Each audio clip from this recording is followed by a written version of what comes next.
Breaking down Arizona Wildcats football. We are outside of the Davis Center after day 4 of fall camp. I am David Kelly, pleased to be joined by Arizona football running back David Adams, 1987. And D, you've been out to a couple of these practices so far in fall camp.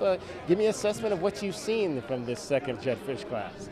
Well, I see the improvement definitely from year to year. I also see the defense is coming around.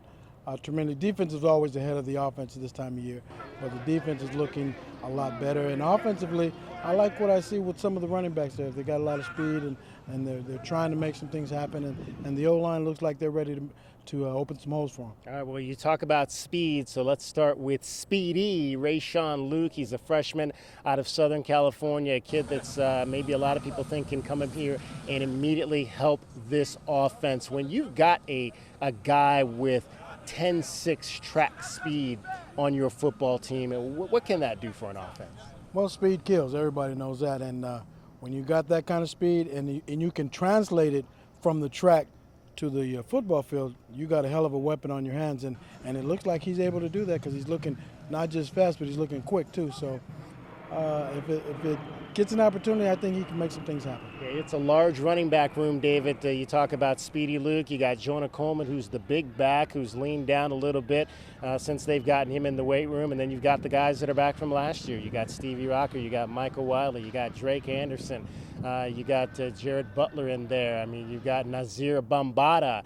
You've been impressed with Bambata here in camp so far. Bambata, Butler. A lot of backs are showing a lot of like they've been working out over the summer, and that's good because it's a long season, and hopefully one of them will come out on top to be able to carry the load because when you got the by committee situation, it's very, very tough to get a rhythm.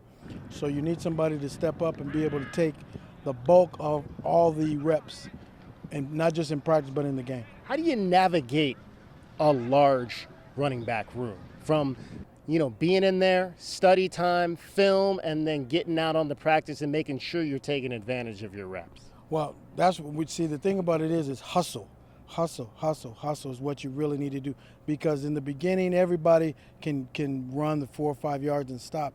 But who is showing me that they want to get better, that they're running 40, 50, 60 yards every carry? Whether they get tackled or not is irrelevant. You get up and run. So that's letting the coaches know, hey, this guy's concerned about his conditioning, and he wants to make some things happen. It's very difficult when you're not getting a lot of reps to show some things, but every rep is very important, and that's what I'm starting to see. The backs that are so-called don't have the names coming in, they're starting to take advantage of each reps, and that's what you need. In terms of, we always talk about pass pro, the quickest way for a running back to get on the field is to be able to protect his quarterback. True, especially in not today's game. There's by being so much passing, you got to be able to protect the quarterback. But another thing you got to be able to do is you got to be able to run with the ball. And that's why it's very important to show early, not just the coaches, but show the other backs that you're competing against. This is what I can do, and that's what you can't do.